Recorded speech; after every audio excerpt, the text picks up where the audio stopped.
pere. Nyanyango ya chama ula weno nyowembe. Ichwa kikama na morongo malichi mokalo kiligo lipiare ichwa kigenguru.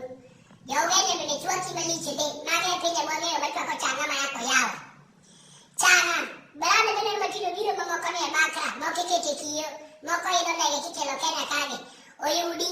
Changa inye komo mwageo moreje nolo. Ikomo malichi aina. Gitpesente morongo. Nitie nyetenda masani mokopisi. Ine mipuejo. Minyo se puejo korinye temba mnaka chwati. Changa nyanyango. Joma kono nege siasa matine chuma dongo ge. Ine mipuejo. Joma chalo bedio. Beri ngama nade. Ine mipuejo. Omeano mabuyo kori mula donyo. Keyo to gitpesa kimo bene dongo kenya kakane peja maoko.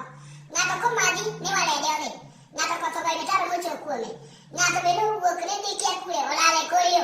Modogo kwani. Ngato benio no wene dako wanta osanu mioringo. Dako mio sikuma keka mwango dako oho dako mwango. Mango seti mwewa weni. Kano tinye malo kato no teche ni kwere. Kano se teche kule kano ubili. Nago ni piarera.